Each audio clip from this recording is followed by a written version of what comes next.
everybody. Thank you guys very much for coming tonight. Nice to see everybody, and we appreciate you joining us. We thought this might be a good opportunity to talk a little bit about tenant screening, because tenant screening is absolutely and unequivocally the most important thing when it comes to property management, in my opinion. There's a lot of facets to property management. You've got maintenance. Oh, you've got maintenance. You've got accounting, of course, rent collection, day-to-day property management, tenant relations. You got owner relations. But when it comes to tenant screening, if you don't screen your tenant right, you literally are setting yourselves up from day one for one of the most challenging things, because you don't have somebody who's going to pay the rent. You don't have somebody who's going to respect the space. And now you're in a position where you, or we, depending on who's actually overseeing your home, has to evict that person. Unfortunately, in the province of Ontario, evicting a tenant is nobody's friend. It's a process, it's costly, it's drawn out, and the tenants, especially those who understand the dynamics of the system, can often do things to prolong that. If you don't pay, you can't stay. That's just the reality. But when is the question? And unfortunately, that's a question that nobody has a good answer to. We've had people wait for a year sometimes because of stay orders, additional hearing requests, delays, changes, all the things that can go into it because of a resident who might really understand the dynamics of the system in an in-depth way. So as a landlord and as a property manager who takes care of a lot of properties throughout Windsor and Essex County, we always took screening really seriously, but we didn't always know how to do it really effectively like we do now. We've gone through a lot of different seasons over the years of the right way, the best way, the easiest way, the most practical way, the fairest way, all the things. The market, what the market's doing to screening. You know, when interest rates are high and vacancy is a little higher than you'd like, owners are freaking. They need their place full as soon as possible, which means they want you to let your guard down in the screening process. But let me tell you, done that more times than I'd like. It doesn't work out ever, okay?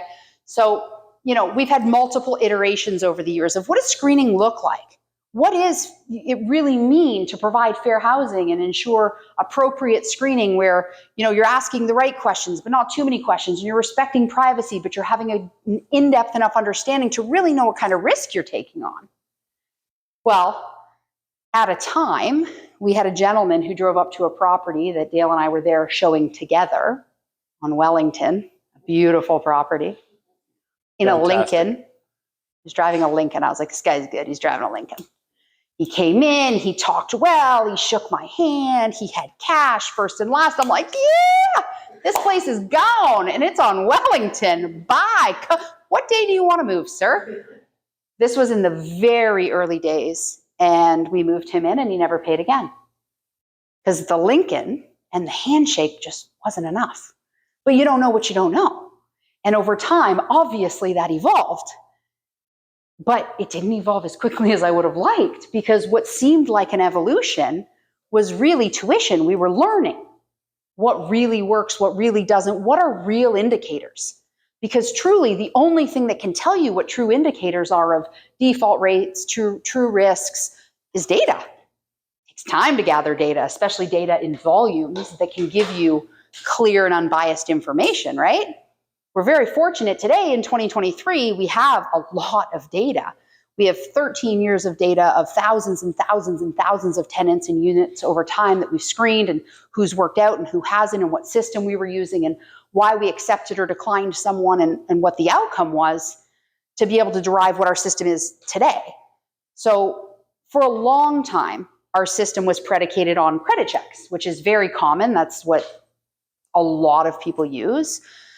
They look at the credit score. That's kind of like the most peripheral test of a credit check, is what's the number. And sometimes that was accurate and sometimes it wasn't, because somebody who has a credit score that seems like it's reasonable as a number sometimes had things buried in that we didn't realize until you really dug in. And what we started to learn was that if people had things in collections, that was very indicative of their likelihood to pay you over time. And while that might seem obvious to you, it wasn't obvious at first, and it's not obvious to the average landlord. Certainly isn't obvious to the self-manager who manages their own rental property in a lot of cases, sometimes, but not always. So collections, habits, this is the other one that a lot of people overlook. Do people pay their bills on time? And a credit check will tell you that. Do they pay their credit card? Do they pay their car loan? Do they pay their student loan? And do they pay it on time? Because if they don't pay any of those things on time, they're assuredly not going to pay their rent on time, and certainly not month over month over month over month for a long period of time. Maybe today, maybe next month, maybe the first few months, but probably not forever. How close are they to the line? And what I mean by that is how much of their income are they spending on their rent? For a long time, we really pushed hard for 40%. It's not as viable anymore in today's era with interest rates and inflation and the cost of rent. But if someone's spending 80 or 90% of their income on their rent, the problem with that, even though they think, oh, I can afford it, I can show long-term history of paying on time, I've paid that much before. But the problem with that is that soon as something happens in their life, they have to go to Toronto for a funeral, their kid breaks a tooth and it's not covered by OHIP, whatever the myriad of all the things are that happen in all of our lives that are unexpected, there's nowhere financially for them to go but their rent because they're spending so much of what they're bringing in on that rent. So maybe they are fine as long as everything else is fine. But let's be honest, everything's not fine always for all of us. That's just not reality. And so as we started to learn these trends and use the data to kind of understand at a more in-depth level, we started to realize that these credit checks were good, but they weren't awesome. They told us a lot, but they weren't always a home run. We would evict people sometimes who did have good history.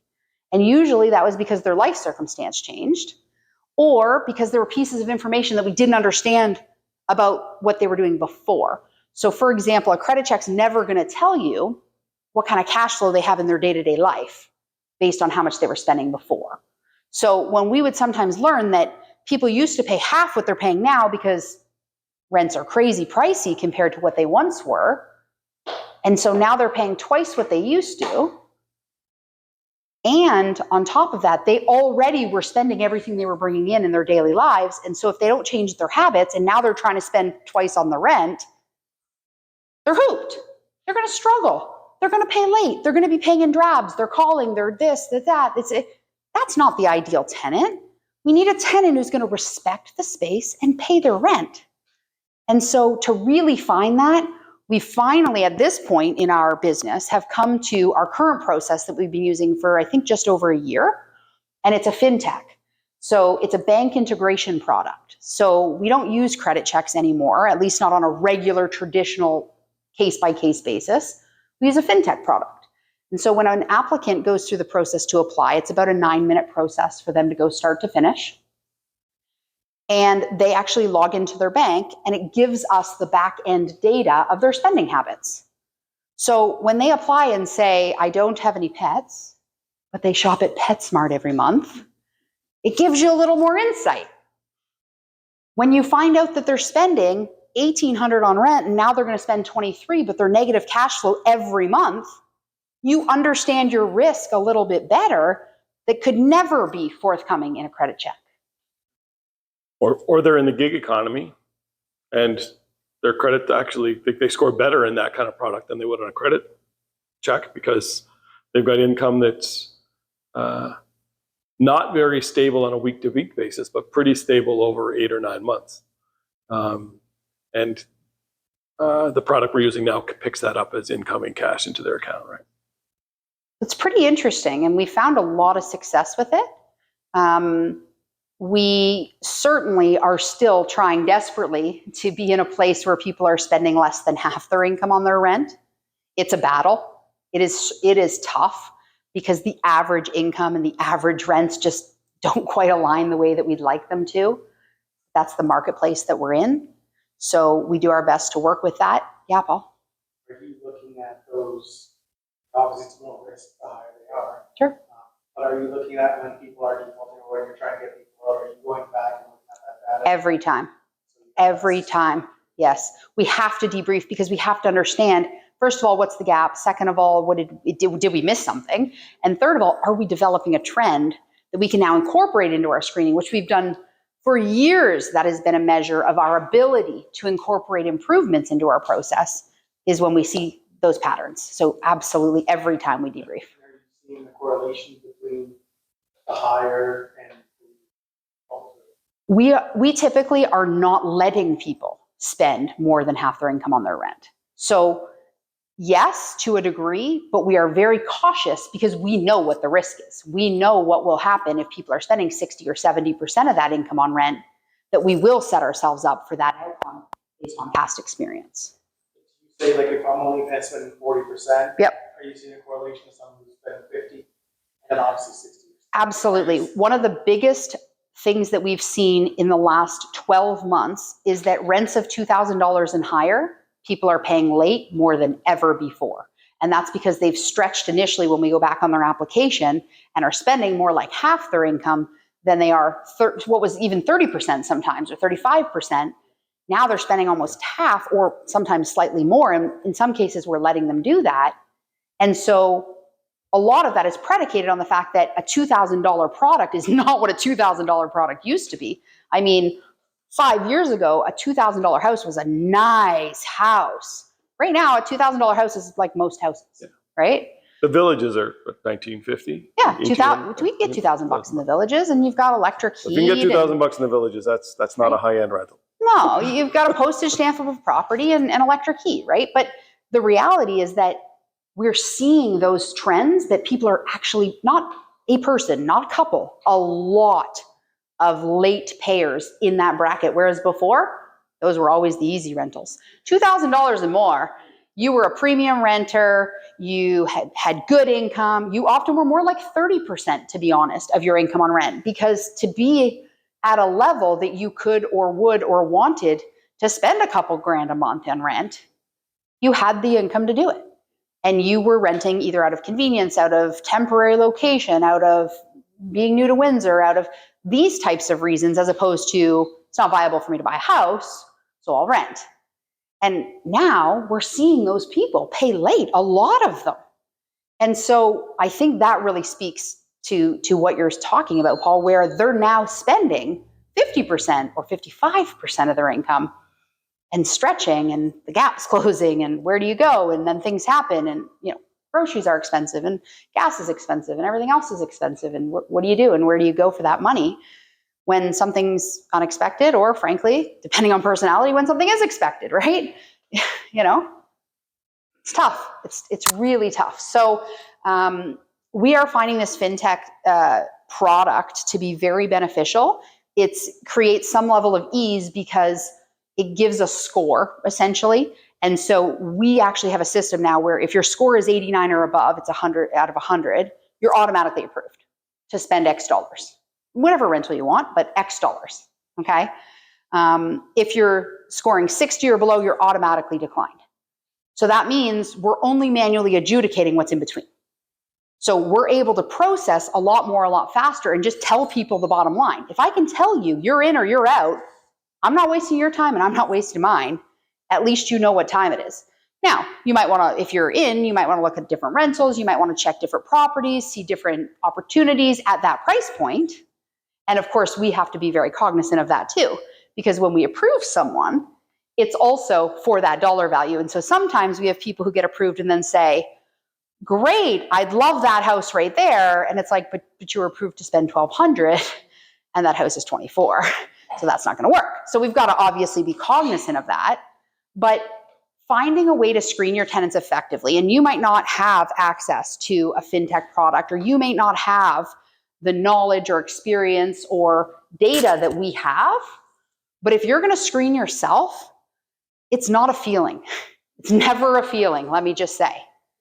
It's not a handshake. It's not a car. It's not a story. We find landlords, especially who self-manage, are very empathetic, and that's great and understandable. But that emotion can kill you because you're like, oh, this person seems awesome and I feel really empathetic toward what they're going through and this will be a great fit and then it'll be rented and I'll get the money and let me do that, and you're emotional and they're emotional, and now you rent to someone who's a risk, who we probably never would have put through our process. In this company, every person goes through our process. Every person. If you as a landlord say, I have my own person, we say, please let us put them through our process. Go ahead. Do you, for the fintech, whoever's going to be in there, are they all going in? If their banks are running the program on both of them, like husband and wife, or whoever's contributing to the income? Correct. Whoever's contributing to the income. So it depends who we're going to qualify. If one person and one person alone is going to qualify, that's the applicant. End of story, no problem. Sometimes you need a co-applicant. If it's spouse, partner, whatever the case, no problem. We run them too. Doesn't matter what banks, if they're going with different banks. Doesn't matter. Yeah. Yep, absolutely. Yep. Sometimes we have roommate situations Because too. they're not really seeing the bank. They're not in the bank system either. They're just scraping the data, goes into their system. They do their algorithm. The number pops out. It can come from Anywhere. any Canadian institution.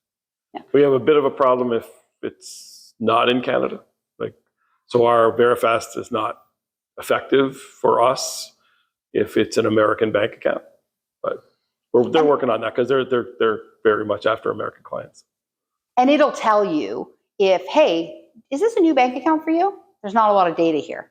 So if you connected it to a savings account or an account that doesn't have a lot of transactions, maybe it's not really your main account, it'll tell you, hey, you don't have enough data here for us to tell you anything. There must be another account to link to. So, it's pretty smart in that respect and pretty intelligent. But at the end of the day, for us, having a frictionless process that someone can get through, know if they're approved or declined in as many scenarios as possible. Obviously, human intervention and adjudication is still necessary, but we've been able to cap the top and bottom off that way. And being able to have that increased understanding of the risk has been absolutely changing for us. It's been significant. And so if you're a landlord and you do your own screening and you do or don't have access to this type of product, at the end of the day, you just, number one, want to make sure that you're understanding what are their habits. However you're going to gather that information, don't overlook that. It's a big key that a lot of people overlook. They think if the number on Credit Karma, which is a free credit site, is a good number, that's good enough. Let me just say, from thousands of screened applicants, it's not good enough. It's not enough. In our experience, a student with a loan of $100,000, that's going to kill their credit score. There's almost zero impact on their ability to pay rent. If you have $100 in collections at a payday loan place, I don't want you. That tells a pretty strong story. If you've got something in collections from a payday loan company and you're not paying that, what are the chances that my landlord is going to be at the raw end of that stick? Pretty good. At some point. Again, maybe not today, but what kind of risk are you really, as rents are going up, you're trying to spend a higher threshold of your income on that rent in the first place. Oh, and you have things in collections. I mean, and there's always a story. Always a story. It wasn't me. I did this. I don't agree with it. I'm refusing it. I have a letter. Whatever the things may be, you have found yourself in a position where you've allowed something to be in collections on your credit. And by the way, if it's for $100 and you're going to spend 15 minutes trying to tell me the story about how you're not paying that come hell or high water, what is the likelihood that you're going to use that same approach with me? That same approach when it comes to maintenance, that same approach when someone's calling you about notice, when the same approach. If you are going to live or die on a $100 hill that's damning your own credit, chances are you're probably not a great fit for my landlord, probably. So understanding that when you're screening for yourselves, or let us screen for you, however you want to do it, is going to be key. Because you will set yourselves up for a situation where you're going to be filing with the landlord-tenant board and waiting in a line that is 8 months long, 6 months long, 4 months long, too many months long, however many it may be. Because unfortunately, our system needs reform. Our system, while you can scream from the rooftops that it's not landlord-friendly or not, it needs reform badly. We don't have enough adjudicators at the landlord-tenant board. We can't get through hearings fast enough. When hearings happen, orders don't. I can't tell you how many in the last 4 years both during COVID and now that we're through COVID, that we get to a hearing finally and our landlords are like, oh, thank you. Today is the day. And guess what? They never get the order. The adjudicators used to have 30 days to issue orders. Now they have 60 days, I think, to issue orders, and you'd be lucky. You'd be lucky. When they had 30, they usually issued it next business day, a couple days after that, something like that. You'd get it within, a week and a half. We have orders that we've actually had to write to the board and say, give us a new hearing if that's what it's going to take. We've been waiting months. We had the hearing. The hearing's done. What's the longest you've waited for an order after a hearing? After the hearing. And then the next one was in November. We never got an order. So finally came in July, I think, that gave us a new hearing. And we had the new hearing the following October. It's called a de novo. And we had 2 de novos just very recently. The hearings were heard in January. One is this perfect example. Tenant has not paid rent since January 2022. And we finally got before the we did not place this tenant, but we on the case. Finally got before the hearing, and we had our hearing in January, waited for the order, went to the ombudsman, what the heck is going on? Oh, it turns out the adjudicator quit for writing the order. We have to do a de novo hearing. So we just had the second hearing. So we just got and we did, thankfully, knock on wood, get the order. So, but it's a battle. This gentleman, if he knows the system, still can go and say, I want to set aside. I need more time. He can say, I want to set aside. I only am filing this to give myself more time. And he will absolutely get another hearing. It will take another month at least. He'll unlikely be successful at that hearing, right? So much Yeah. money. But the reality is that our system is in a circumstance where we were actually told outright at a hearing that if someone writes on their application, this is a delay tactic, they'll be granted the hearing. So I'm telling you this because our eviction rate at Marda is 0.9%. And we that place is the tenant. because we screen. Different story if we don't place the tenant, but if we place the tenant. That is because we screen effectively. That is because we are gatekeepers. We're gatekeepers of your homes. Who would we be and what product would we be producing if we just said, okay, needs to be rented. Interest is high, move them in.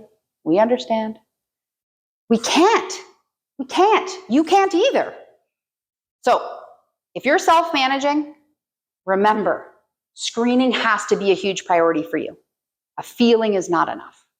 So I just thought it was really important that we talk a little bit about screening because there's a lot of people that might be here. There's a lot of people that might be out there who do their own, and that's okay. I get it. But set yourself up for success.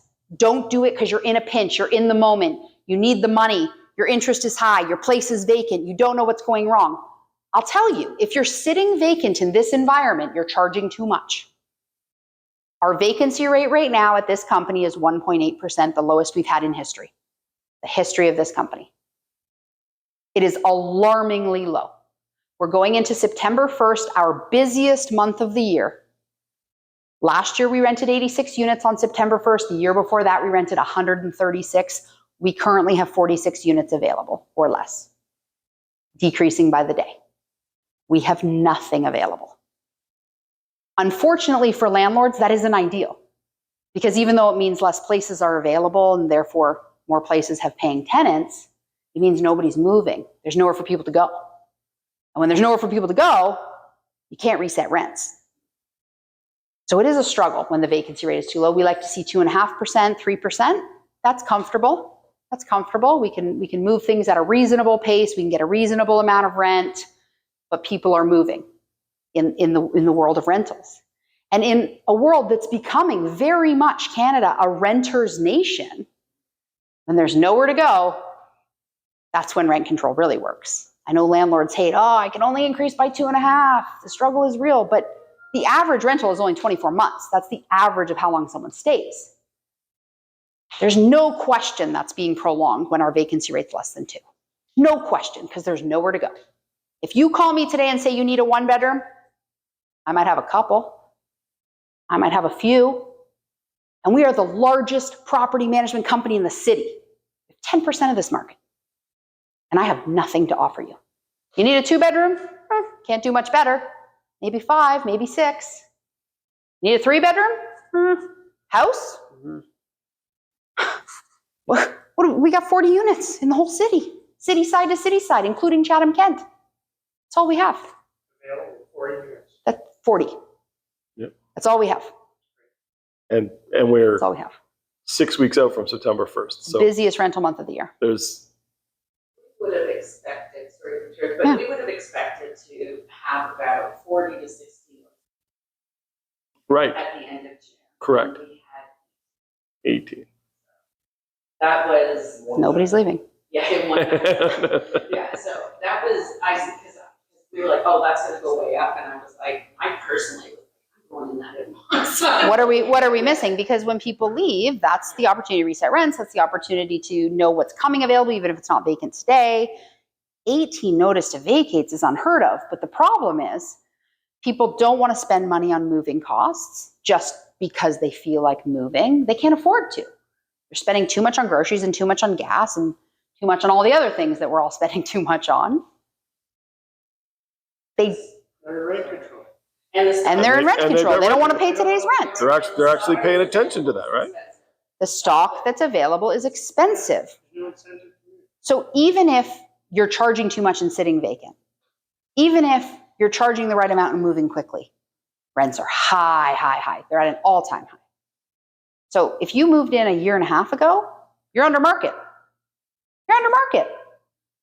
You just moved. You're less than the average term of a lease and you're under market. If you're a year and a half, a couple years ago. So that makes it tough.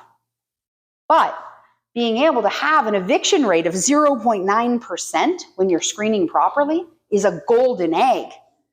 Because that means in most cases, we're avoiding that system that we just talked about. We're avoiding the delays. We're avoiding the adjudication. We're avoiding all these things. Now, we have landlords who either are in that 0.9% because some people are, it does happen. Life circumstances do change and people don't pay and people don't have anywhere to go when they don't pay.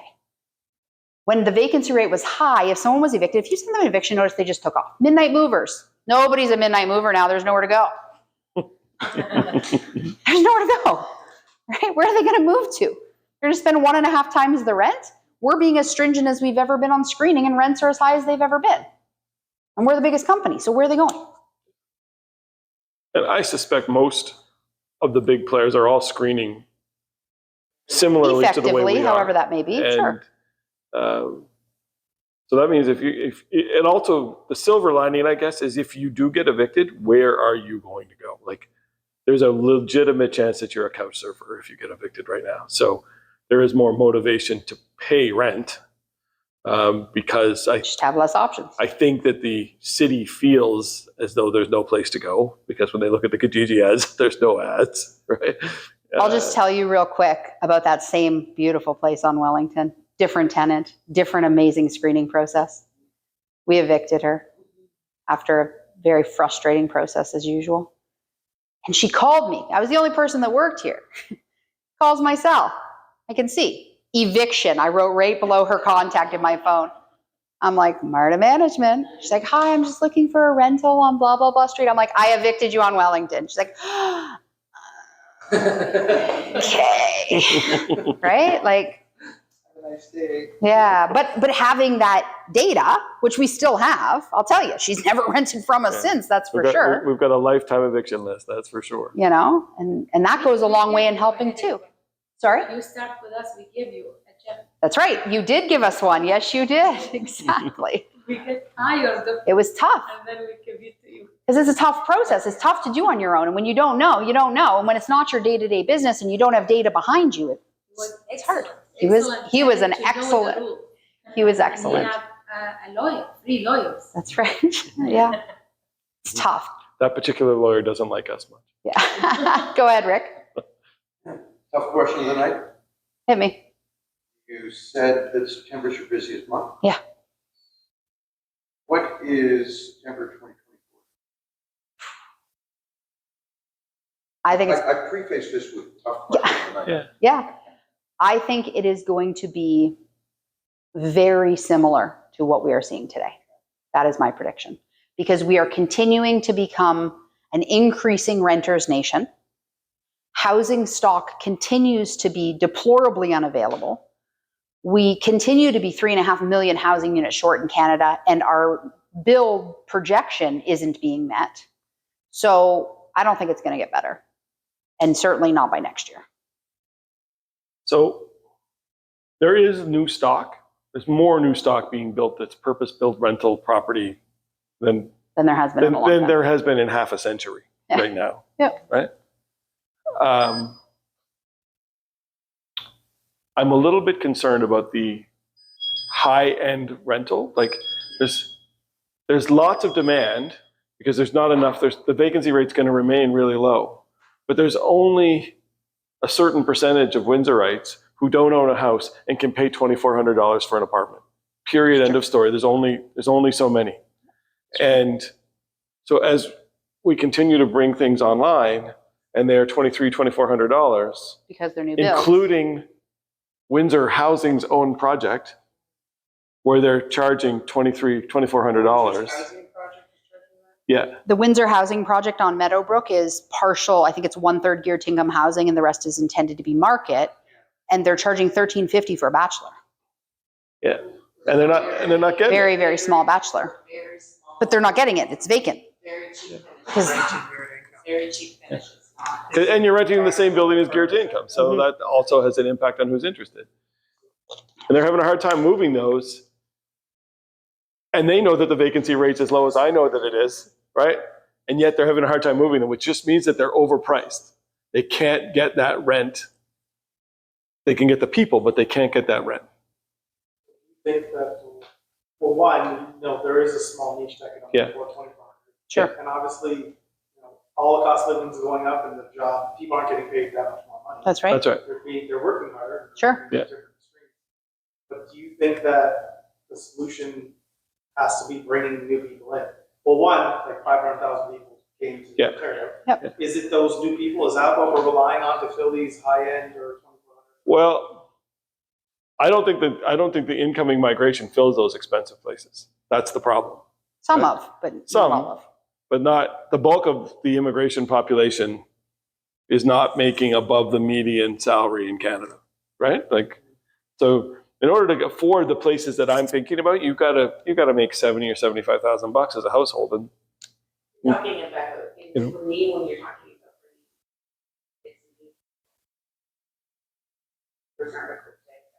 past tech jobs have grown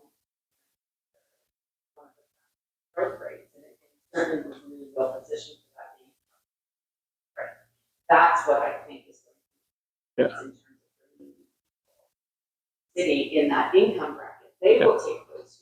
Yeah. So, price coming online and that kind of thing. That's where I think those things will fill. But if it's not making available rent at the other level. That's right. And the problem persists that if those units get filled by some of those influx of people, what about the rest of the people that still don't have enough housing? Because we're still millions of housing units short as a country.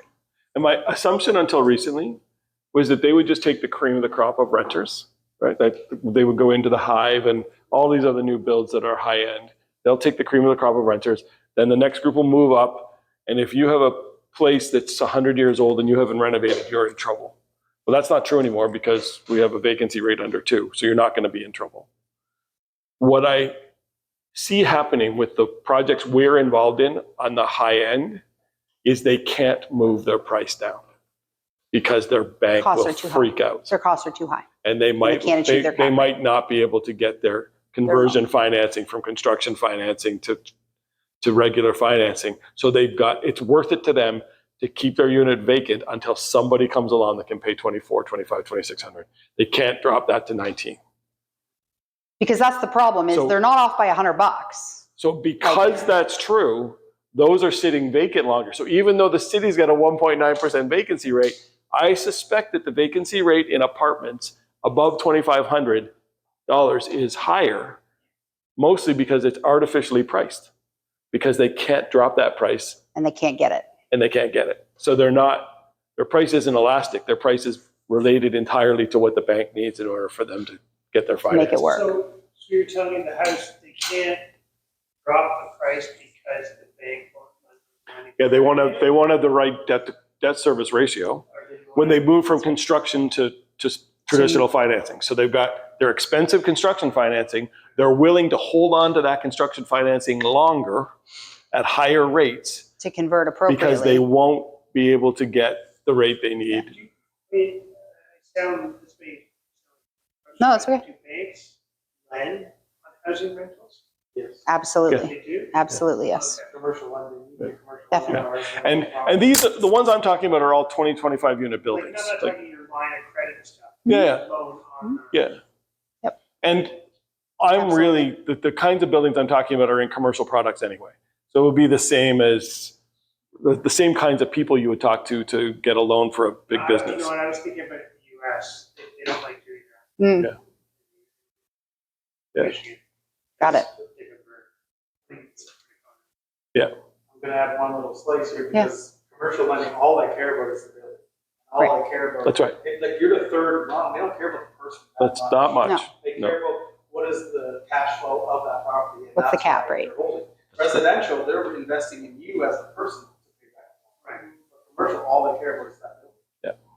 And So in what's some the rate ways, if gonna- you don't have any money personally, it's easier to get financing on a commercial Way property easier. because Interestingly enough. And it's crazy because I've seen that trend Yeah. where I introduced that option. People are like, what are you talking about? Right. Crazy. The rates are not that big of a difference. Right. And if you have something that you can justify cash flow, And can make sense of it. easier to get that person Yeah. That's through than it is. That's right. if you just look at their income and. That's right. Absolutely. That's a trend in mortgages. Yeah, that's really interesting. Yeah, yeah. I think the challenge that we're going to have, if I need to look out to 2024, is that the Bank of Canada's got a real problem, a significant conundrum that is a little different than the Fed has south of the border. And so we raised rates yesterday, was it Yesterday, yeah, to 5%, okay? If you strip out mortgages in Canada from that number, we are 2.5. Right where the government wants us to be, right where the Bank of Canada wants us to be. So from here on, every increase they have is going to have an outsized impact on mortgages because Canada doesn't have 30-year long bonds, right? Like a ton of mortgages in the United States are 30 years fixed at whatever percentage they got in the last 7 years. It doesn't exist in Canada. All we have in Canada is a boatload of variable rate mortgages that are moving every month right now and 5-year fixed. That puts the Bank of Canada. There's some in a other real pickle. variations there, Yeah. but as we roll further in, so the variables have been affected the moment that they started increasing rates, right? But we're a year and a half in, so we are approaching 30% of the timeline of a 5-year cycle, right? And as those roll over, then that's going to have an outsized impact on our inflation rate in Canada. And so they've got a real tightrope to walk because they need to get inflation down. And They're contributing to it with the increases. I read a very interesting, there's an article out there from Bank of Nova Scotia that came out after the rate went out yesterday.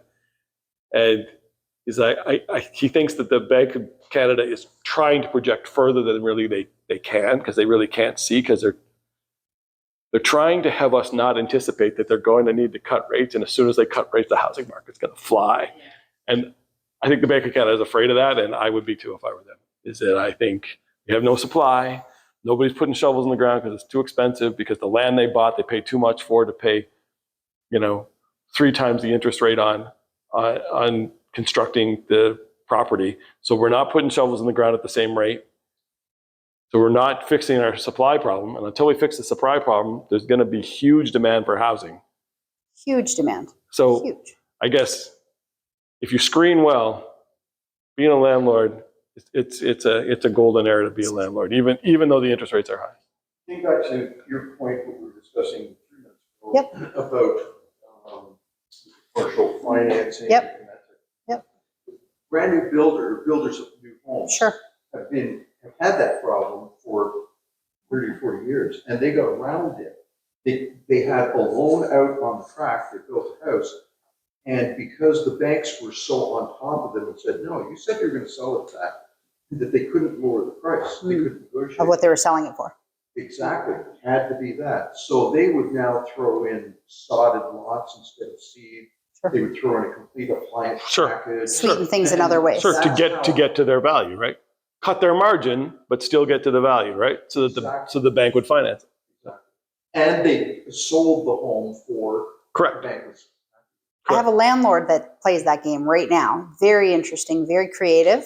And literally, if this landlord can get $50, they'll throw stainless appliances in there, no problem. Boom, done. But otherwise, forget it. White is good enough, okay?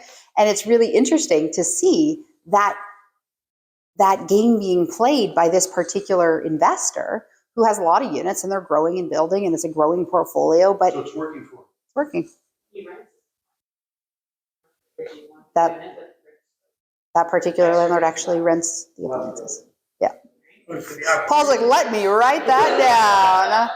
Right? With a- And that's new to us. I I've don't never think that heard works of very well with a 7% vacancy rate, but with a 1.89% vacancy rate, you can probably rent appliances. He rents for the upgraded appliances or just appliances, period? He kind of does different things on different properties. We see some of both, but yeah, it's interesting. In-suite hookups versus in-suite washer dryer, extra $50. It's like a student. Or bring your own, no problem. That's fine. It's like a student rental. They'll charge And I won't fix it. $6.25. Oh, did you want internet? Sure, Oh, it's $50 a month. sure, Yeah, so $6.75. sure. Whatever the number, yeah. Just phenomenal when there's 6 students in the house. Yeah. Charge them all $50 for the internet. But whatever the case, right? It's interesting. So it's interesting to see landlords getting creative, and that can be, of course, tough on tenants, but it's really interesting to see because those are some of the creative ways that you can make your interest rate a little more palatable if you can start to see a little bit of growth in different ways, because we are, as landlords, all of us, including the stuff we own and everybody else, tied to that increase allowance. And when nobody's moving, your increase is 2.5. What are you going to do? When you have these peripheral things, they're actually separate from the standard lease agreement. So we have some property that we own where we have 4 garages that we rent out. We've increased the garage rent from $150 to $180 or $190. It's not tied to the rent increase allowance because it's not part of the standard lease. We don't have to rent them the garage. It's not under Residential Tenancy Act. And so we have a little more play. The way we do laundry in some of our multifamily buildings, instead of coin operated, because we kept getting broken into and costing us way more than they were ever stealing in quarters, we put in traditional commercial, but traditional machines and charge for access. So if you want access to the laundry room, it's $20 a month. It's now $40 a month. Because by the way, so is my water, right? But it's not under LTA, it's not under the Residential Tenancies Act because ultimately it's not part of that standard lease. So there are some, excuse me, there are some things in some ways that you can play a little bit, and there are some ways that you're tied.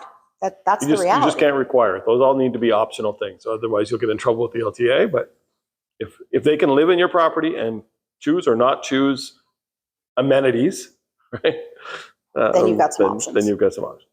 I really believe in $50 for the upgrade. People will do that because I feel like we're living in the luxurious, regardless of inflation, regardless of people, whatever. spending People more on still rent, want the best. People want the best and they're willing to pay for it. So we're in this, industrial, all these different stages. We're in the people who pay for luxury, and the upgrades, they want them. And I know that people are struggling to eat and whatnot, but they still have. Everyone has an iPhone, Sure. and everyone's going on a vacation 2 times a year. And so all of these needs or these wants have become needs, and I feel like Yeah, it's that's what's interesting. hard for me to say that we're going into a recession or we're doing whatever. It's Yeah. when I look around everybody's car, Right. I'm just like, wow, these guys are getting new cars like it's every other year. Candy. And I'm just, but they're complaining about inflation. Right. And it's Gas not is just- expensive, but my new car is no problem. I know. Yeah, I still want to go on vacation. So it's not just Different about priorities. inflation, it's our priorities are changed, and the wants are now needs in our mind. Mhm. And are we really starving? I don't know. That's, So couldn't have put it better myself. is it Yeah. legal to rent a house with no oven? Mhm. It's, Absolutely. wow. Yep. that. Absolutely. So you Very, made that very up? untraditional, very uncommon. Wow. I don't know if we have almost any that are like that, but it might be a movement that we're starting to see as people continue to pay high inflation, people continue to have increasing costs. Bring your own bathroom. So you can make like $100 a Bring your own bathroom. I don't know if that one's going to work, but the stove I think might be Still viable. make $100 per month, and then 3 years from now, you can say, we're swapping, you know, Sure. it's expired, we're replacing it, Sure. but it's gonna be $300 a month. You could, or they could bring their own. Yeah, it's an option. Yeah. Wow. Yeah. I mean, here's the thing, right? It's all about demand. So can you do that? I don't know. Will the market pay it? If the market, you're allowed, will the market pay it is the question, and what's the number? Most people will just pay Is it 50? Is it 100? Is it 200? If I tell you it's a $600 stove per month, I'm pretty sure you're just bringing your own stove. But so what's the threshold? What's the number? What's convenience versus everything else? And our landlords pay a lot of money for appliances and a lot of money to repair them because tenants are hard on appliances. Yeah. I was a landlord. Yeah. The rental unit would have a fridge and stove. And on moving day, I'd come over and say, hey, congratulations. By the way, I've got a gift for you. I'm giving you the appliances. I'm giving you the fridge and stove. Just a free gift. They're now yours. You own them. If you decide to move out, you're free to take them. And mainly the reason was I didn't want a phone call. Cares. There To deal are with 2 times out of the year when I would get a phone call. One is Thanksgiving. and the other is Christmas on the 25th. That's why you need a property manager. And the damn thing doesn't work anymore. And Yes. their Yes. failed Christmas gets blamed on me. That's right. So, and they're $300 worth of groceries they obviously just bought. Every That also- fridge with every broken fridge had $300 worth of groceries in it. Every one. Everyone. Yeah, struggle is real. I did get $5,000 from You a might stove went down during Christmas. You ruined my Christmas, so he sent me an itemized bill for $5,000. But if they own, Because his family came, like, you know, That's listen. what he chose to do. I mean, from another obviously. country, and he's like, this is ridiculous, I had to go here. a really good used fridge and stove is $500-600 for the pair. In really good condition. Yeah. And when we're supplying the appliances, I will share one of the hacks that we've learned over time. We don't supply refurbished anymore if we're supplying. We only supply new. And I'll tell you, landlords don't like that initially because they're like, but it's $400. And you're like, but you're getting a $400 product that we're going to fix as soon as the warranty's up in 90 days, probably. So 3 times over. the standards on fridges in particular changed in 2011. So the Energy Star standards became a lot more stringent in 2011. In order to meet those standards, they had to make the compressors a lot less robust, et cetera, et cetera. I had my very favorite appliance-related contractor told me as early as 2013, he's like, my business is done in 7 years. Because as soon as these start to come in, these are not worth fixing. These new appliances under this new You got Energy Star requirements are not worth fixing. They're expensive So to fix. It's an interesting policy decision, right? Because someone said we need to save electricity, so we're going to force these, we're going to force you to comply, and the industry said okay. And now we're sending appliances to the landfill in 7 years instead of 17.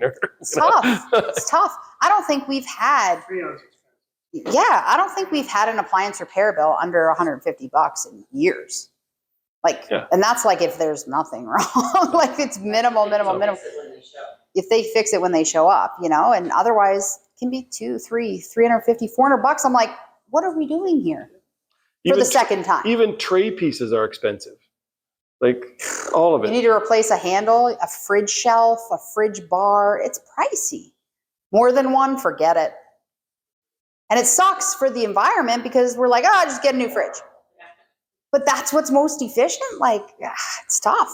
I saw a discussion on Facebook a few months ago, and it was on appliances and stuff like that. Yeah. Somebody had taken a picture.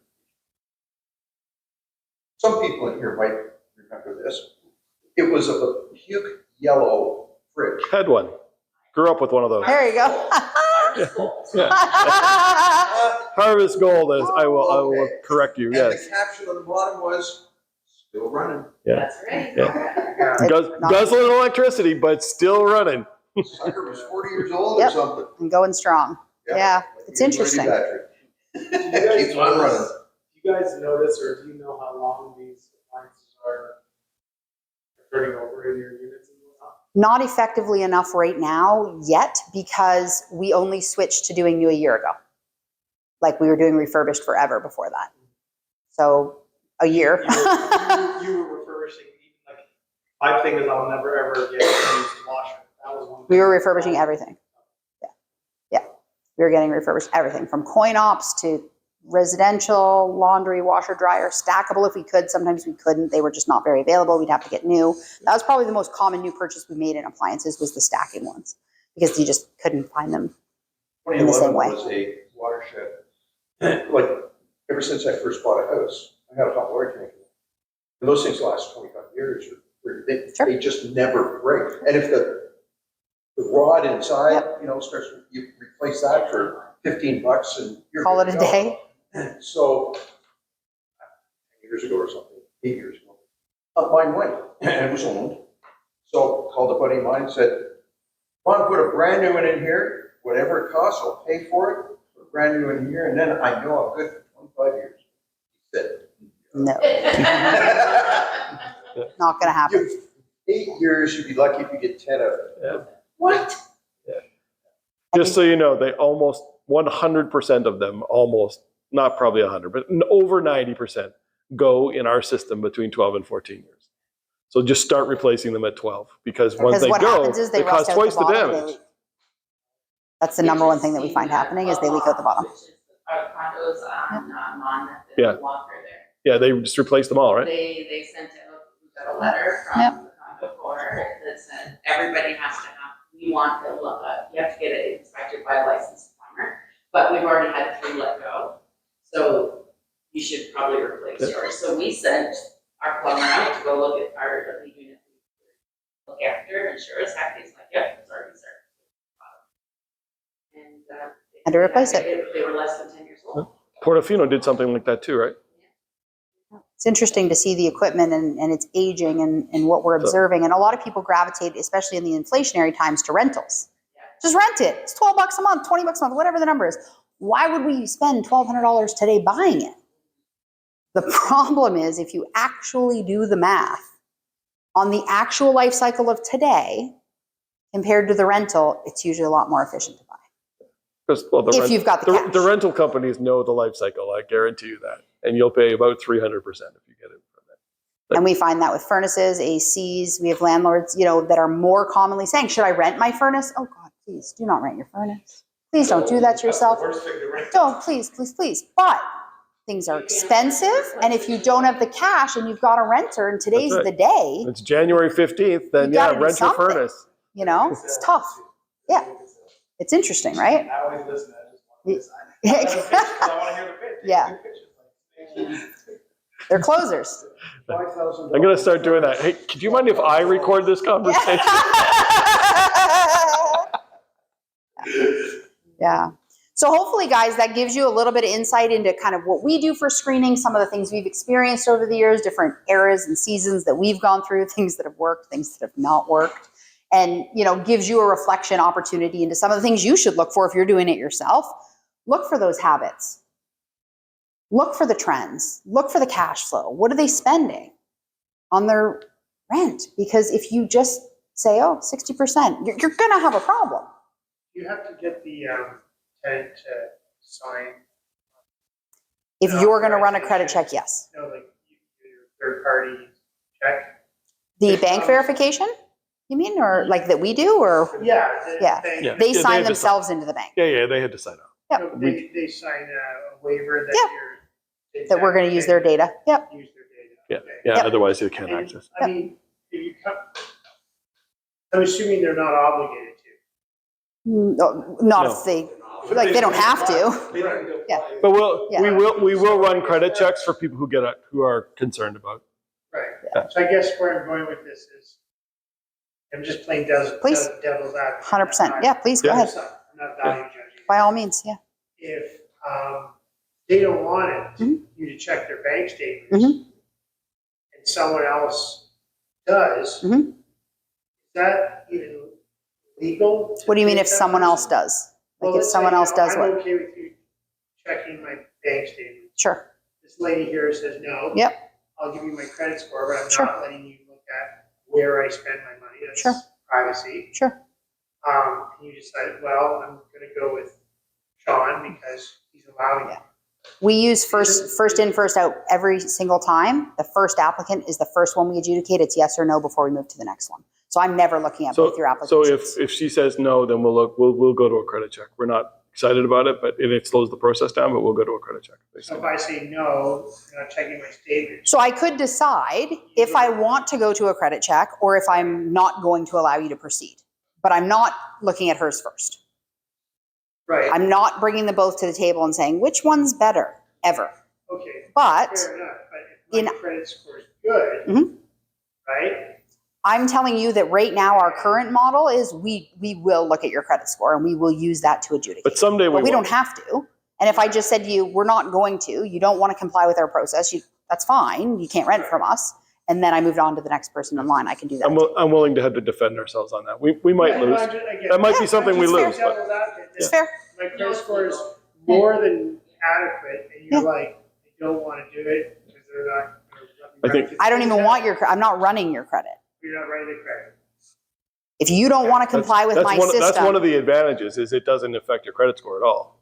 You're not running credit, and It- so then in a way it kind of makes it. So what do you say no to then? Access to your bank account, that's like. If you're saying no to, I'm not going to complete your application, then we're saying, then we're not going to process your application. There's nothing to process. A credit check looks Yeah. at your history with credit products, right? Specifically. Right. No, I guess that- Our product's gonna look at everything you spend your money on. So if you don't want if you don't want a crawler to be in looking at the various items. You're in really your just bank- saying, I'm not prepared to comply with your application process. And we're Yeah. saying, okay, thanks. That's yeah, fine. but okay. Here, let me rephrase. Yeah, go ahead. I'm more than willing to fill out this hypothetical. But you're not willing to fill out the More- application because the application includes bank integration. Okay, so that's Part of the the application. crux of what I'm talking about. Yeah. I'm willing to fill out all the application information. You cannot get through our I'm complete not application. Willing to let you look at my banking. Then you are not history. completing our application. Is that considered legal? Yes. If you are not completing our application process, we do not have to process you. And our application process includes So checking bank integration. my banking history. We do have an option. Here's something that we also have offered people that has eased a little bit of uncertainty with some people who they have brought forward is you can upload your bank statements yourself instead of providing an integration. So You upload it. And You can do it spits out the score. Yeah. and you don't It's see it. adjudicating the data. Yeah. Judy? Just a real quick one, when we first, before It we does- ever, Yeah. before we ever dove into bank accounts, it would happen quite a bit when I first started, people would say, well, hey, because people sometimes don't have any credit, and that's why they have a bad credit, right? So they would say, well, can you look at my bank account? Sure. I can show you, right? So at that time, it was actually often that people would prefer. And so in this case, what your question is it right for us to say, is it right for us and legal for us to say that because you don't want us to have a look at that banking information, is that legal then? Are we in any way discriminating against somebody? And the answer is no, because there are very strict guidelines in the RTA about what you are allowed, what you are allowed to use to screen. So, am I allowed to screen out people who have pets? Yes, I am. Absolutely, I am allowed to do that. Now, I can't do anything if they move in and want a pet and have a pet. I can't do anything about that, but I am allowed to say that that doesn't work. So when, but one of the primary things, you are absolutely allowed to look at somebody's income and their spending habits to determine whether or not they are qualified. And so it's not a discrimination factor in that term. So, Yeah, I mean, I'm not a lawyer. But No, I just- Yeah, I just no, wonder fair- we did fair question. have a look People at get this. all- Yeah, That's a fair question. Typed up about. Sure. And we do get some feedback on that. Yeah. One of the But things if they that, can do it, they can upload it themselves. correct, That's right. one of the And I things guess that's that, a workaround. Still Correct. access to their bank account. still shows the data. Right. So the That's resistance seems to be around the password. That's what the resistance seems to be around because of the education piece that we're still There's a working out gap. about using. You're not giving us your password. You You're use just your logging bank, in. you log into your bank, and your bank fires the data to them. Not we, nor the fintech product, nor anybody else has your password ever. But that's a difficult education piece. But that seems to be where the resistance is shockingly, as It's opposed not to, actually the I data. don't want you to see how many times I go to pizza. Like that's Or whatever. not, that doesn't seem to be a problem. One of the really interesting things about using this product, though, is that it, because it's not a hit on your credit score, people are very willing to go through the process before they ever see an apartment.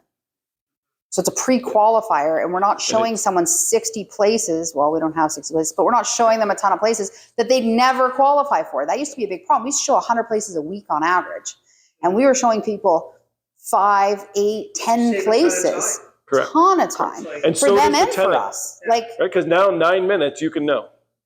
Boom, boom. Is this becoming an industry standard with property managers No. across Canada? I think it will, but I think we're ahead of the curve. we're a leader, for sure. It's gonna go to mortgages too. Absolutely. Correct. It's only a matter of time. They're already doing it for car loans at TD. Yeah. Very fast. Already There's is. definitely some work, I've said Some products that- I know some already that are 12 months or better. That's right. Yeah. Statements. Give me 12 months. They analyze the Yeah. They're gonna patterns. send it to their system, and they're gonna do the same analysis. They're going to use the algorithm. This is really good because we've been fooled a lot. That's right. People, they fool us by another people putting a friend or family, they give them money, they will show you a Sure. good amount Sure. in their bank. A balance Sure. that makes you Sure. feel And better. then after we run them, we found out it was false. Right. This is- tough. They give you- So now the family member needs to run it for 12 months. If they do that, okay. They are working in this company. Well, Yeah. now They're the French working should be in this guaranteed. shop. It's tough. It is false. Yeah, it's tough. You know, we have a tenant that we're working with. So They like, were actually placed by Yeah, a real estate agent, and the agent was like, their credit was bad, but they have $10,000 in their bank account, and their income's really good. So they just went on balance and income, biweekly income and felt, oh, it's good enough. Even though the credit was bad. Yeah, it's like, but the owner's like, oh, well, they're trying to rebuild their life, so they let the owner decide. yeah, Okay. yeah, Which, we've been fooled. Of course, We've been that's tough. fooled by- It's by tough. the Marda always says data, not drama. Take the emotion out of it. Well, you take the emotion out of it, you don't care that they just went through a bankruptcy and they're doing great and they're back on track. You care what the data and their bank account. And that's the difference, right? And I think so for me, I've never done this, I always ask for 90 days. Sure. I just like to see it. But because it helps me with their story. That's right. They tell me a story and then I look at the spending And you're like, I'm not actually, going crazy, but it's just, when things stand out, I was like, oh, that don't make sense. Like when you ask them how much were they paying, instead of just relying on what they're saying. You check. really see that come Yeah. out of the- It's the McAllister algo. algorithm, exactly. Well, the big But thing is NSF, seeing that. right? Like when you start seeing those, those are things that. And that is a big piece in this algorithm that shows us how many NSFs did they have in the last year? Yeah. Any even? Like, One, you're allowed one. Doesn't ding your score much for one. But two, it kills you. It must So affect- basically their algorithm says people screw up once a year. But if it's reasonable that you made a mistake. If you screw up once a year, you're normal. If you screw up twice a year, though, So that just means there's too many people that screw That's up right. once and it's less correct. normal. Yeah. That's correct. But it's probably like how low are you going to? Sure, in the first place. That's How right. tight are you? That's right. That's the single biggest driver of the score and the algorithm, because I've geeked out over what they're actually doing, Yeah. is your inflow versus outflow. Like, what's your personal cash flow situation? Right? When you get paid, is it all gone the next day? That's right. probably it. How long does it actually last and how much is My left best, at the my end of the best period? measure of that used to be a payday loan and collections. Now I have a far more sophisticated understanding Channel, of your yeah. personal cash flow situation. Yeah. It's ahead of time. Yeah. Yeah. But it's- It is cutting edge, but it's helping us, and we just have to continue educating applicants because it isn't the average or normal way. So they're not used to it. So it's foreign. There's apprehension, uncertainty, things like that in some cases. We just continue to try to educate. We do see more people moving to it. We even have a secondary property manager in Windsor that we were like, hey, why don't you try using this product? And they're using it now too. So, it will start to it will start to uptick for sure. What's the name of it? Verifast. Very fast. I feel like I've heard of it. Yeah. It's pretty small. It's a Toronto-based. Are they a Toronto startup? Yeah. Yeah, it's a Toronto startup. Wow. Yeah. Well, Toronto's been good with tech. Yeah, for sure. But they're like, FinTech. I was their biggest client for a while. Like, they're very small. But there's a company, But they're growing. There's a company in Toronto that will, there's a few of them, but, like if someone wants to buy a product, the traditional, we can finance that. Sure. And you have to they give you the form and Right. you go call the company separately. Sure. It's a process. Yeah. But now there's a more direct vendor partnership. That's right. Where they can ease you're that. right Yeah. there buying the furniture. I can't quite afford it, and they qualify you. Verifast is doing a lot of Doing furniture. all of that. Yeah. They're doing that as well. Yeah.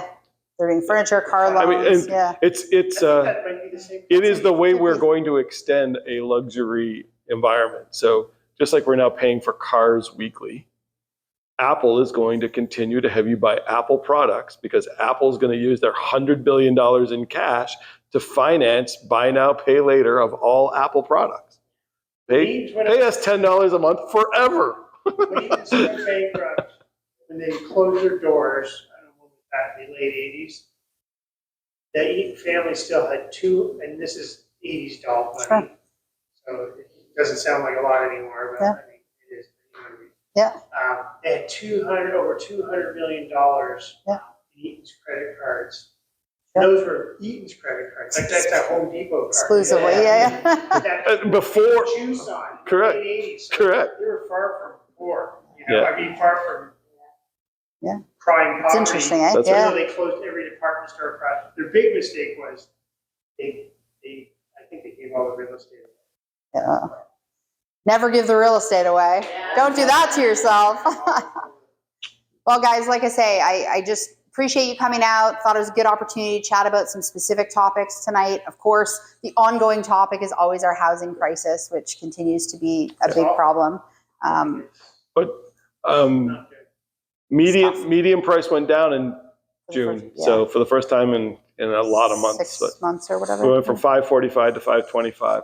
But a lot of these, I'll bring that to every meeting so you know. are you finding landlords are overextending? No doubt. They're buying. No question. They, By a long shot, yeah. They want that huge rent. They're not getting it. Yeah. They're sweating bullets. When the hardest conversation is when the new landlord calls us and says, I bought a house, I'd love for you to manage it, I need $2,800, and you're like, where is it? And they're like, Goyo on Glengarry. and Assumption. Or whatever. Well, I guess like, there is no Goyo and Assumption. What? But Like, There is that anyway. Soon where We're these landlords are just gonna have to walk from their house. yeah, well, here's the thing, because When the is that gonna market happen? has finally started to peak back a little bit, we're seeing people sell again. Because they can get out just clean enough or not quite clean enough or whatever and get out of their interest problem. But you're also seeing a new age of investors. It's not like the typical landlords like you're thinking in your mind. Yeah. There are people that are already, their debt ratios are 70% and they're calling me saying, how can I get more? Yeah. How can I, I'm telling you, all Toronto, how can I get more? I was like, oh, show me where you're at.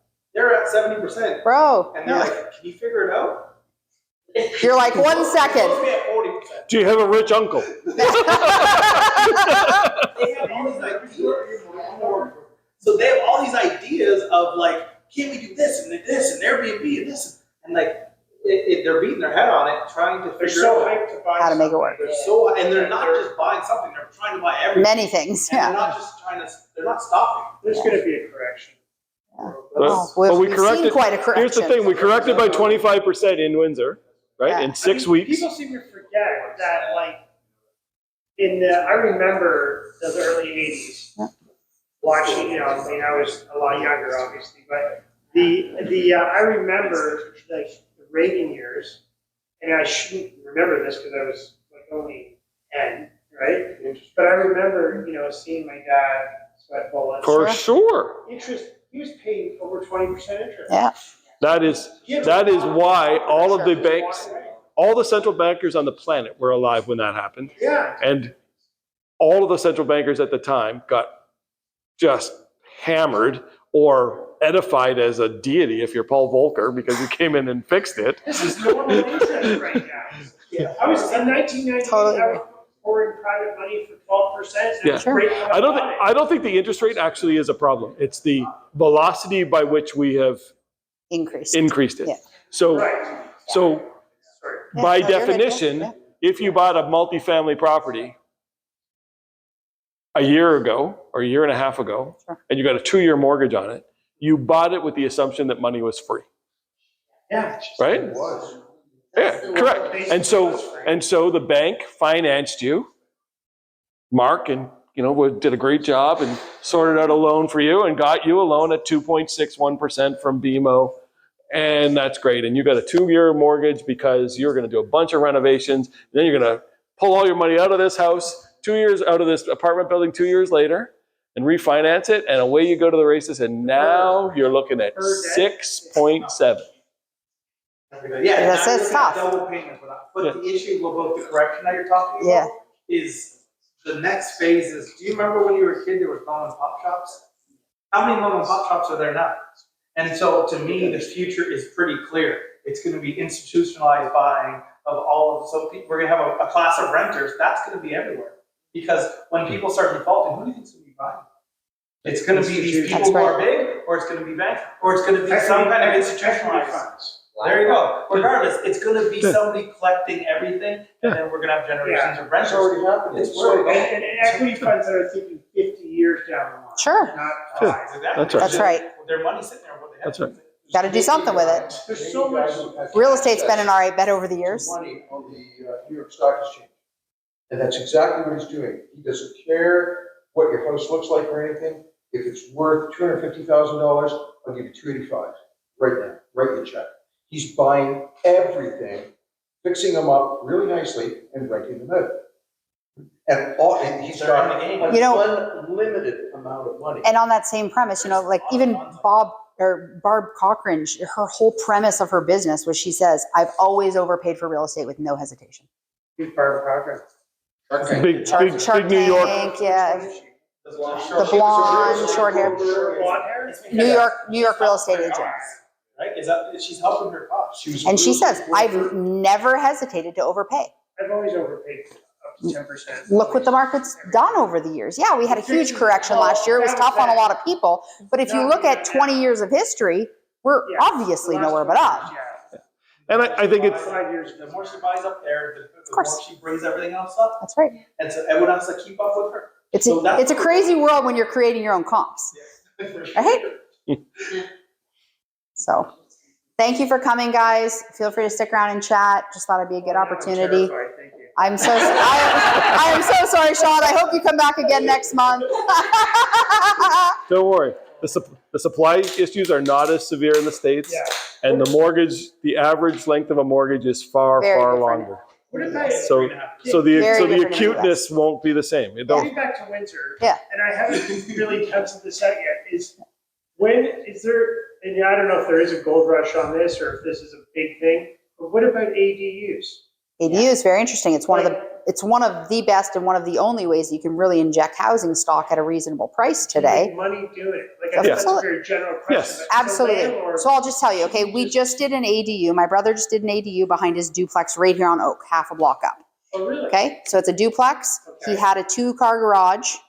He took the garage down, built a 2-story ADU. How many bedrooms? 1? 2 bedrooms, 2 bathrooms, Really? 2 stories and an ADU. I want to go Where- drive by one. Please do. It's on the right, 435 Oak. Okay. Okay. Literally just finished it. We rented it for $1,900 a month. What did it And cost? $180 grand. 180 grand. You knew, that's the number, 100%, 180 grand. But zero extra dollars for a while, at least in property tax. He paid nothing for the land, right? Like He already had the land. ADUs are a good deal. It makes sense when you can't go buy more property. That's When right. You can't buy more. He didn't pay You have cash. to focus on what you buy. That's And right. then it makes a lot of sense. If you can add a basement unit, Yeah, you got paying for it. you should add a basement unit. We've added basement units now. As long as you've got the ceiling height, that's the biggest key. Yeah, the If ceiling. you don't gotta have the have ceiling height, you're That's not the gonna, big cost, is dropping the floor. it's a big I've problem, been but, trying to drop the floor. I've been trying to figure out how to do it cheap. It's right? It's not Yeah, cheap. there's no. It's not cheap. It's tough. So if you want to go with cheap Harvest Gold appliances, be my guest. But if you can add a basement. But suite don't with a hire ceiling Chris height- Hanna to try to dig out your basement. Like that's like, don't do that. Yeah. It was just sitting there. Yeah, The guy spent 75 grand, way too much. sure. But that's his, he needs 2250 because he spent 75 grand. There you go. He wants it. And if it was worth nothing before because it was so unrentable because the ceiling height, then does it not make sense? I think it does make sense. If you buy a multifamily apartment building and you can convert a bunch of dead space that was an office, because all these multifamilies had offices at a time, or a bigger than necessary laundry room, Back in the mom and pop days. right? If you can convert that to an apartment through an ADU, Which means It's a little bit of a money different can system. flow. So of course, it's just higher an cap rate. example. Now you just turn an 11 unit to a 12 unit. Like what? Well, in Toronto, you must know in Toronto, they just basically got rid of R1. Now put up to a fourplex Plex, on any property.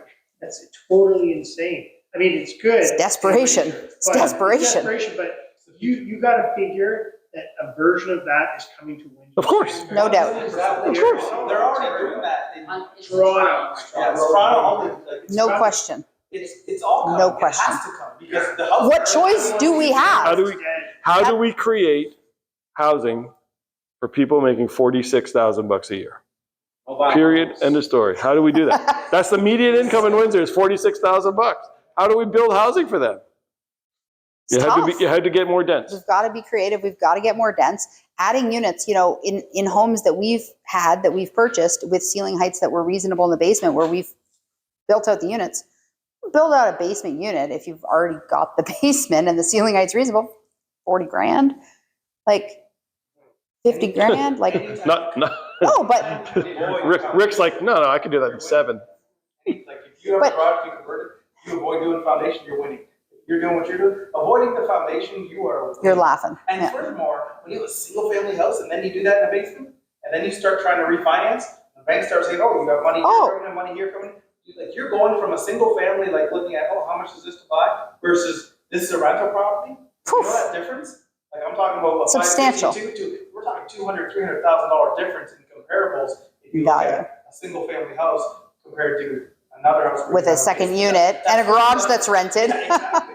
All that stuff. So it's Right. crazy. That's what people are doing. Taking a 6-foot height basement, Mhm. how much does it cost to drop? I don't Oh, know. it's a lot of money. I don't know. But Do you know, I Paul? don't think it's as cost prohibitive as Not many people It's want like- that. Yeah. if you don't have like, Yeah. Or right. You gotta hammer, do that. jackhammer Yeah. concrete. Because if But then you're you have to talking get all about- the concrete out, Out. then you gotta get the concrete in. New concrete in. Like, not many people want to do it. You can underpin, you do a section. Yeah, you do wall. that. But if you've got 800 square feet above it, like let's say that's all you're really dealing with is like each floor in your house is 800 square feet. I think you might have been able to do it for 25 or 30 grand. What about Yeah, if I know, the- I've seen, there's No. specialists that do it. About 2-3 years ago, I have a crawl space. And it's about, He's like, Now you're talking. oh, I got a crawl space. How much can I get? Yeah, that's. I've got a. That's serious, side split, Rick. I thought of Lots of square footage. excavation. I thought, Yeah. you know what, that's wasted. Damn, we're gonna dig that thing out. Yeah. So I phoned an engineering company. Yeah. And I said, the driveway's right there. Yeah. Bust a hole through, get a conveyor, take the dirt out. I had it all figured out. You need plans, hire an engineering company. Sure. Do the plans right. Long story short, the whole thing was gonna cost somewhere between $75,000 and $100,000. Wow. And I decided, Not to do I it. don't, Yeah. the space was for storage. Yeah, And I yeah, decided, yeah, not to do it. Yeah. So just what they do is they jack the house up, that's 30 grand. That's without You moving any dirt. can't jack my house up. The only thing they can do is underpinning. Yeah. Is to. And to go dig out down, the to go dirt, down, underpin the foundation. Yeah. And I'm familiar with Yeah. that, but that was gonna cost like $100,000. Brutal. So I Yeah. had to do it. Yeah, it's tough. The other thing too that is worthwhile considering is when you do already have the height in the basement, putting a great entrance. Oh, yeah. So worth When it. you look at appraisals reports, which I love looking at, like one of the reasons I love being a mortgage broker is I get to see all those reports. Because as a client, like when you order appraisal, you don't get to see it, right? We're not allowed to give it to you. That's right. And I used to hate that. So That's what I do is I order my own So appraisal. I became a And then you mortgage look broker. at everybody else. I asked them, I was like, well, I ordered appraisal, will you accept it? as long as they redirect it to me and I start doing that. Sure. And I start seeing in the appraisal, Yeah. this great entrance, they will add money if you have great If you have the great entrance, or entrance. take away money Yeah. if this. So that's Super interesting. I like appraisal reports because it tells you where to invest. What moves the needle. What's And- moving? I have a Yeah, Anwar, go ahead. Since we have like the, north way, Yep. we have Yep. back towards the garage, or not the garage. You have like what? The lot. out in The back. lot. The lot So behind. It's got a deep lot. Yeah, Behind it. yeah. You think that Yeah. now we can, Yeah. what? So you can't do a traditional ADU as easy as we're talking about because that's for, I think, up to, do you guys know how many units? Is it up to 3 unit? Where can you put an ADU? Up to 4 units? 3 units. It's 3, right? on any property. Yeah, so it's 3. So you have 4 units, but I still think it's worth exploring what you can do there because you've got so much You land. might be able to get a Because variance. we have 4 units, 8 units, and we have Yeah. a lot. A big lot behind, big yeah. lot behind it. Apply It's- for a variance. The best Totally worth person exploring. The best person to talk to is just email your city, email your town, and those building department people, like, I know them, like, Yeah, they know my number when I call. yeah. Because I talk to them, because I'm not just wondering, oh, can I do this?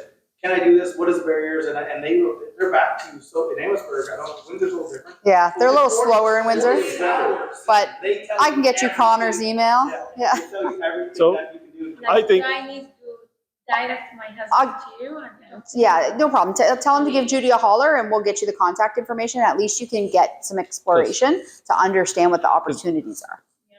Because I Might be think worth even it. if you need a variance, It's my probably guess still is worth the it. city would love to have ADUs lining the back of that. Because all of those lots are big, right? So if they could add, Side by side. 25 housing units, like the city legitimately is begging for housing units. So Yeah. as soon as you start, other people along Northway and Daytona will do the same thing. Right? Because what about your other building on Northways? Oh, it's on the other side of the street. Yeah. It's on the other side of the street. Yeah. Yeah. But these two. Yeah, side by side. Yeah, side by Yeah. side. Yeah. Is Big it lots normal behind. zoning? Do Yeah. they have normal zoning? Yeah. We have what? Normal zoning. Like, No, no. Like traditional. There's R1A, Yeah. and they're getting rid of R1A is deep lots, right? Right.